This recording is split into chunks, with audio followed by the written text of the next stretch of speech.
Also, everybody says in the comments, Project 2025, didn't you read that? That's his platform. Hey, Skylar, my name's Will Westmoreland, and I'm a farmer down in southwest Missouri. And I just wanted to reach out to you and tell you that I am not an FAFO kind of guy.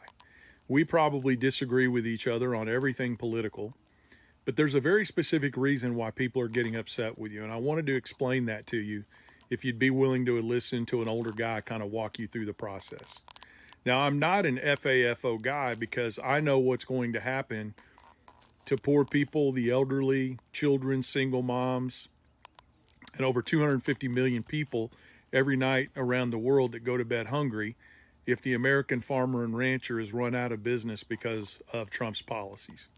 And that's what I want to explain to you tonight if you'll listen to me. I also wanted to let you know I sent you a private message. And if you ever want to get on the phone and you want to talk about the issues that Trump is forwarding that are bad for agriculture, I'd be willing to do that, and I'd be willing to listen to your arguments as well.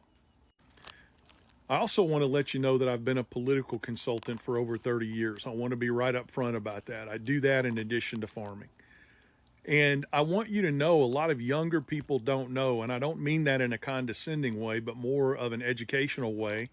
A lot of younger people don't know that right-wing talk radio and news, the pundits, the talking heads, and right-wing talk radio, etc., have been working for over 40 years to develop in rural people exactly the kinds of ideas that you have in your head, that all politicians are crooks, that they're all the same, that you can't trust traditional media, that anything you hear that comes out of Washington, D.C. or New York or the New York Times or CBS News, that it's all a lie. And they did this on purpose, and they started with Ronald Reagan.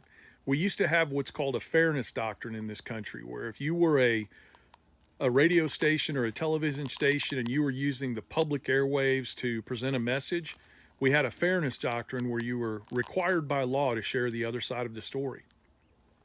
And President Ronald Reagan, who was president when I was in high school and a little bit younger than that, had the fairness doctrine eliminated. He had it taken out of the books. And there was a specific reason for that. It was designed so that organizations like Fox News and right-wing talk radio could start spreading the lie that all mainstream media was bad. Now, this was during the time of Walter Cronkite and Dan Rather, all the other news heads that we had out there that were highly respected. But it was a strategy to make it so that the airwaves no longer had to present an unbiased case. And then these right-wing media sources like Rush Limbaugh and Fox News, etc., began pouring it on to rural America. You can't trust politicians. You can't trust the news. And what they did is they focused on destroying the trust in these institutions so that they could replace it with another institution. And they did that. They replaced it with Fox News. They replaced it with right-wing talk radio. And I can't tell you how many times when I was growing up, when I was your age, I'd walk into a job site or be on a farm and I would hear right-wing talk radio blaring on the radio all day long. And then after they had destroyed our faith in media institutions in rural America, they then turned their guns toward the government itself. And they began building in us a distrust of government organizations. And Skylar, here's the facts, okay? You can look this up on your own, but these are the facts. Rural America uses more welfare than the blue cities do. Rural America needs more help feeding our children. We need more help keeping our hospitals open. And guys like you and I, farmers out there that grow row crops or do agroforestry or raise cattle, we take welfare too.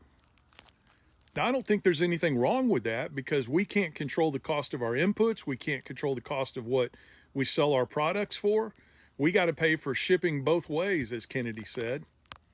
But the reality of the situation is they were able to instill in us the idea that the government money coming to us was okay and was a good thing, but the government money going everywhere else was a scam or a sham or communistic or socialistic, etc. So it reached a fever pitch finally where a lot of rural people, over 70% of rural farmers and ranchers, only believe the Fox Newses and the talk radio. And when they came to you and told you that Trump wasn't going to implement Project 2025 and that he didn't have anything to do with it, you believe that. And you're not alone.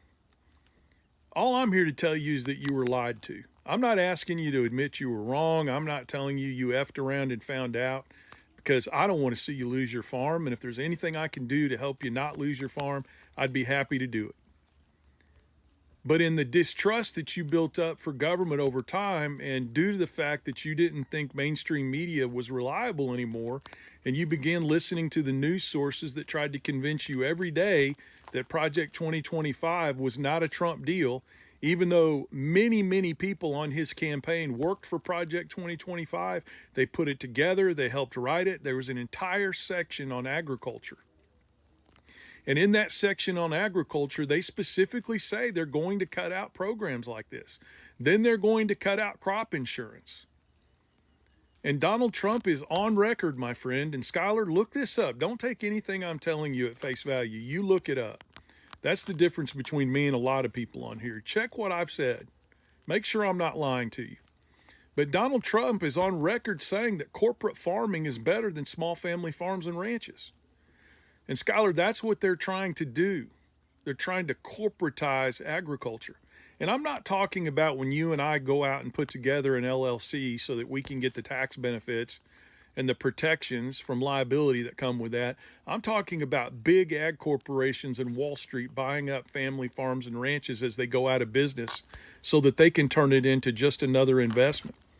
In the last 10 years, we've broken every single record in regard to the number of farms and ranches being bought up by investment companies in the United States. And I'd be happy to share all of that data with you. But my friend, I think the worst thing that they did to us in rural America is they convinced us somehow to place the culture wars over our own well-being. And what do I mean by that? Brother, when I was young, you didn't care what anybody did in their bedroom. Gay, lesbian, trans, whatever. That was their life. And the only way the law changed was just to say that you can't discriminate against those people when you're hiring, and you can't commit acts of hate against them because they're different than you and I as heterosexual white men. That's all the law did. And Skylar, did you know that the Southern Baptist Convention, and I was a Southern Baptist for a long time, do you know that the Southern Baptist Convention had its own clauses in their charter that said that abortion was okay in the event that it saved the life of the mother or the child might be deformed? But it was political hacks in the religious Christian movement that came in and politicized the abortion topic in order to get folks like you and I in rural America to turn against it. So I'm not here to tell you FO, brother. I know how hard you work every day, and I know what you're trying to do for your family because I'm doing the same thing. And you may listen to what I have to say, and you may just think this is the most ridiculous thing I've ever heard. But I hope you'll listen to it with an open mind, and I hope you'll double check and research what I've told you. Because the truth of the matter is we've been lied to. So at this stage, I'm not even asking you to say you were wrong. I'm just asking you to admit that you were lied to. Trump was forwarding Project 2025. He just hired the guy to oversee cost and contracts in the federal government that wrote Project 2025. We were lied to, my friend. And nobody's going to judge you if you just admit that you were lied to and you made decisions based on the fact that you thought these contracts were going to be kept and that you were lied to. And then the next step is get involved with us to fight back. It doesn't make you a Democrat. It doesn't make you a turncoat. It just means you see wrong when it occurs and you fight back against it. Anyway, I hope that makes sense, and have a great day.